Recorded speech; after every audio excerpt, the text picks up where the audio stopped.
un proyecto que tiene un interés muy especial, así que la reunión va a ser relativamente breve y yo lo único que quería, pues primero dar las gracias a los que nos estéis acompañando.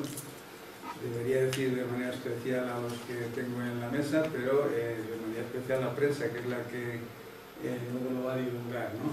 Si me lo permitís. Como probablemente conocéis todos, el proyecto se llama Red Digital de Mujeres Emprendedoras. Cuando estaba yo leyendo esta mañana, digo, me suena a Semana Santa, ¿no?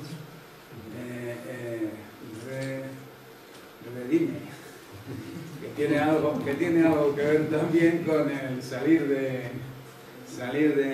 o ayudar a que las mujeres emprendedoras de zonas que no les dan muchas facilidades para crecer, pues tengan una oportunidad a través de las tecnologías de la información y de la comunicación, ¿no? Este proyecto es posible gracias a la colaboración del Gobierno Central a través de la Consejería del Ministerio de Industria, Turismo y Comercio, ¿no?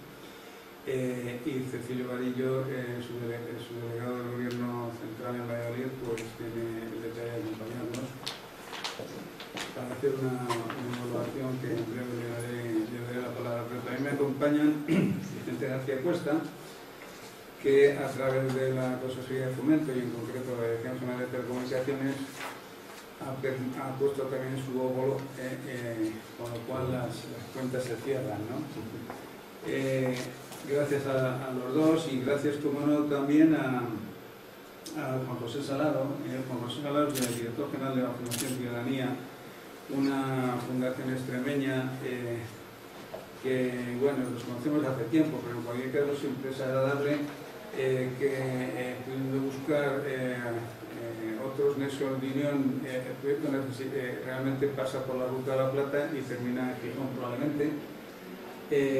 Y en ese camino es donde transcurre, donde están localizados los colectivos de mujeres a los que vamos a ayudar, ¿no?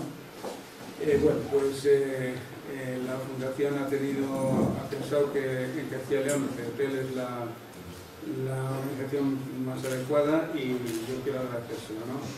Y por mi parte, antes de que le dé la palabra a su delegado, decir nada más que nosotros tenemos, como la canción, el corazón partido. La mitad de CETEL es un centro tecnológico y como centro tecnológico hacemos tecnología, hacemos investigación, desarrollo e innovación. Digo la mitad afectivamente hablando, porque somos bastante más de la mitad los del centro tecnológico, pero dentro de nuestros estatutos tenemos también la misión de conseguir que la sociedad de la información penetre en el tejido social de Castilla y León, y ahí está el origen de proyectos como el de hoy, el que en otras ocasiones hemos presentado. Así que, sin más por mi parte, Cecilio tiene la palabra.